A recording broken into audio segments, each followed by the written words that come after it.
سنت و حرفت. ان اللہ یحب المحترف. جو انسان صنعت کے اختیار کرتا ہے، کوئی بھی کاریگری، کوئی بھی پیشہ اختیار کرتا ہے، فرمایا اس پیشے والے کے ساتھ اللہ بہت زیادہ محبت کرتے ہیں. سیدنا صدیق اکبر خلیفہ بننے کے بعد کیا فرماتے ہیں؟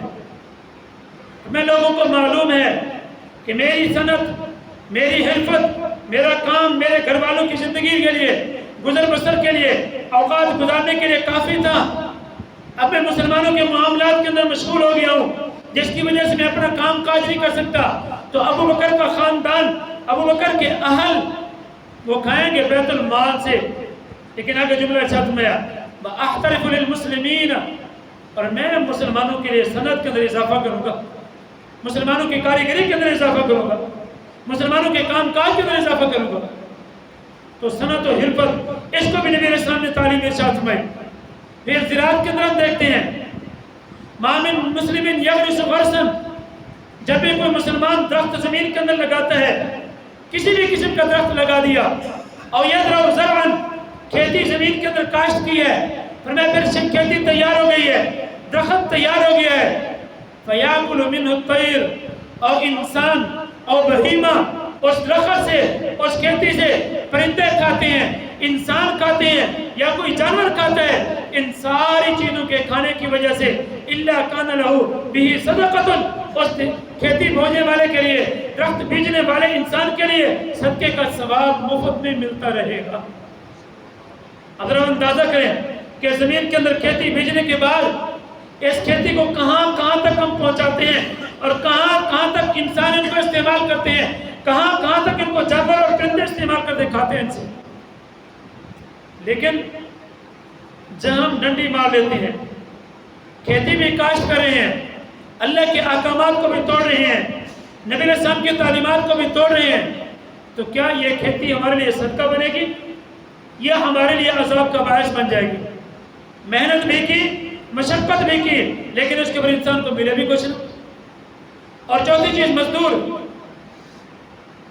قربان جاؤں سرکار دو عالم صلی اللہ علیہ وسلم پہ کس قدر مزدور کے وقار کو، مزدور کی عظمت کو، مزدور کے مرتبے کو اجاگر کیا. دنیا کا بڑے سے بڑا دانشور، بڑے سے بڑا فلسفی، بڑے سے بڑا اپنے آپ کو عقل مند کہنے والا اتنا مقام اور مرتبہ مزدور کو نہیں دے سکتا جتنا میرے پیغمبر نے مزدور کو مقام اور مرتبہ دیا ہے. صحابی تشریف لائے، نبی کریم صلی اللہ علیہ وسلم سے مصافحہ کیا ہے. اللہ کے نبی نے مصافحے میں ہاتھ لیا، اس کا پکڑا، ہاتھ سخت ہیں. حضور کریم صلی اللہ علیہ وسلم اس کے ہاتھوں کو یوں سامنے کیا، تیرے ہاتھ بڑے سخت ہیں. اللہ کے نبی گھر والوں کی ضروریات کو پورا کرنے کے لیے میں کام کاج محنت مزدوری کرتا ہوں، کسی چلاتا ہوں، کدال چلاتا ہوں، جس کی وجہ سے میرے ہاتھ بڑے سخت ہو گئے ہیں. نبی کریم صلی اللہ علیہ وسلم نے ان ہاتھوں کو اپنے چہرے کے قریب لے گئے، ہاتھوں کو بوسہ بھی دیا، اور فرمایا کہ محنت کرنے والے ہاتھ کو اللہ بہت پسند رکھتے ہیں. الکاشف حبیب اللہ، یہ اللہ کا محبوب بن جاتا ہے انسان. ایک آدمی کو دیکھا انہو یسأل الناس، لوگوں سے سوال کر رہا ہے. رحمت والے پیغمبر نے اسے بلایا اپنے پاس. ہمیں کیوں مانگ رہا ہے؟ اللہ کے گھر کی ضروریات پوری کرنے کے لیے مانگ رہا ہوں. کیا تیرے گھر کے اندر کوئی چیز نہیں ہے؟ اللہ کے صرف گھر میں دو چیزیں ہیں بس. ایک پیالہ ہے جس کے ذریعے سے ہم پانی استعمال کرتے ہیں، اور دوسرا گھر کے اندر ٹاٹ ہے. اس ٹاٹ کو آدھا بچھا لیتے ہیں، آدھا اوپر پہن لیتے ہیں. ان دو چیزوں کے علاوہ میرے گھر کے اندر کوئی چیز نہیں ہے. ذرا ہم بھی تصور کریں اپنے گھر کے اندر کہ ہمارے میں سے کوئی ایسا فرد جو کتنا بھی غریب سے غریب تر نہ ہو، مالی طور میں کمزور سے کمزور تر نہ ہو، کیا آیا اس کے اندر صرف یہ گھر میں دو چیزیں ہیں؟ کتنے گھر کے اندر ذخیرہ چیزوں کا موجود ہوتا ہے، پھر بھی اللہ کے شکوے کیے جا رہے ہیں. اپنی ضروریات کو اتنا بڑھا دیا کہ اپنے اوپر مشقت کو خود مسلط کر دیے.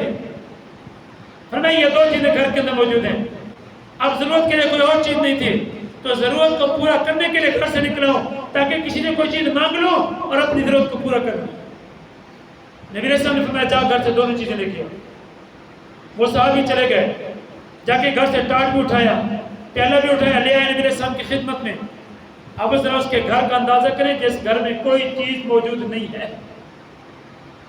ان کی زندگی کا کیا انتظام ہوگا، گزر بسر کا کیا طریقہ ہوگا ان کا، ان کی رہائش کا کیا طریقہ ہوگا، لیکن پھر بھی ان کی نمازوں کے اندر کوئی کمی نہیں آتی ہے، اللہ کے احکامات کے اندر کوئی کمی نہیں آتی ہے، اللہ کے وعدے پورے کرنے کے اندر کوئی کمی نہیں آتی ان کے گھر کے اندر۔ نبی علیہ السلام نے بولی لگائی ہے، میں اشتری آدین، یہ دو چیزیں کون خریدے گا؟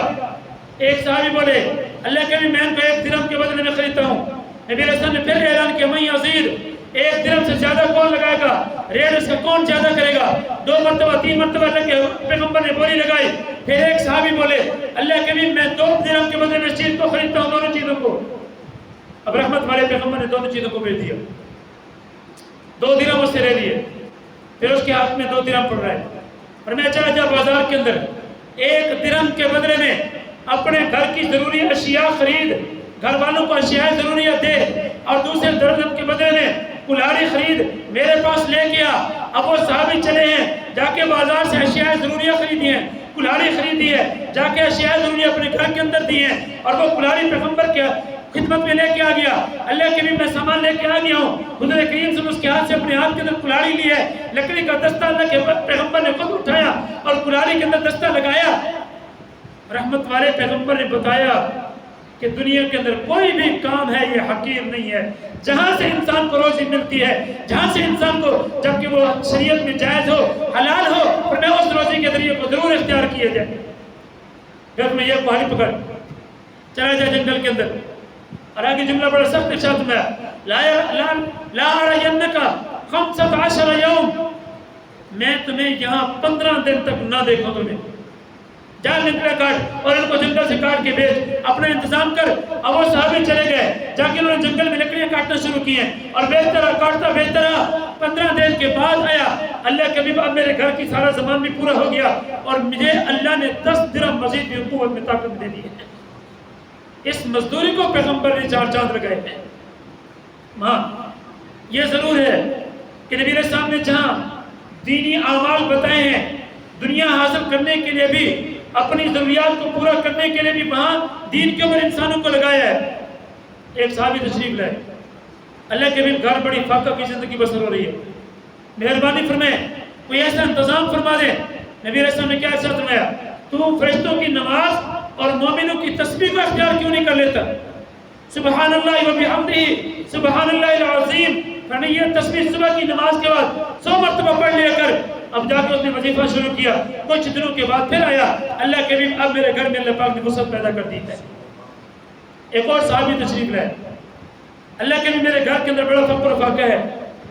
نبی علیہ السلام نے کیا فرمایا، فرمایا پہلا کام جب گھر میں داخل ہو کر فسلم، سلام کرنا ہے، گھر کے اندر کوئی موجود ہو تب بھی سلام کرنا ہے، اگر گھر کے اندر کوئی موجود نہیں ہے تب بھی سلام کرنا ہے۔ ثم سلم علیہ، پھر میرے اوپر درود پڑھنا ہے، درود پڑھنے کے بعد ثم اقرا سورۃ الاخلاص، پھر میں سورۃ اخلاص قل هو اللہ کو پڑھ لیا کر، یہ 3 کام تو کر لے، اللہ تیرے گھر کے اندر برکتوں کو نازل کر دے گا۔ صحابی کو کچھ دنوں کے بعد تشریف لے، اللہ کے حبیب اب تو میرے قرابت والے رشتہ دار بھی مجھ سے کھا رہے ہیں، لیکن پھر ایک اور بات میں وضاحت کر دوں، ہم وظائفے اختیار کرتے ہیں، اللہ سے دعائیں بھی مانگتے ہیں، اسباب بھی اختیار کرتے ہیں، لیکن پھر بھی ہمیں ان کا ثمرہ نظر نہیں آتا۔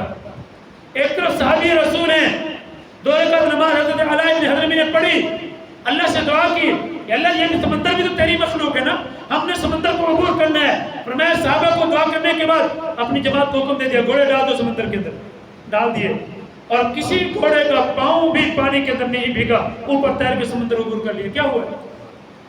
ان کی نماز تھی، حلال کھانا تھا، ان کے اندر تقوی موجود تھا، طہارت موجود تھی۔ ہمارے اندر تو حرام اتنا رچ بس چکا کہ ہمیں حلال حرام کی تمیز ہی نہیں رہتی، پھر دعائیں مانگے، دعائیں کہاں سے قبول؟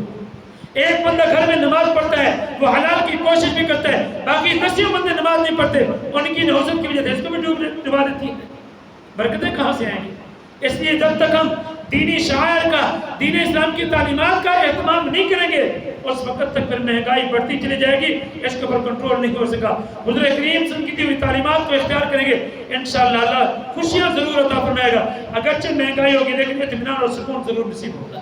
پروردگار سے دعائیں کہ اللہ پاک ہمیں وہ تعلیمات اختیار کرنے کی توفیق نصیب فرمائے جو اللہ کے حبیب نے ہمیں تعلیمات ارشاد فرمائی ہیں۔ وآخر دعوانا الحمدللہ۔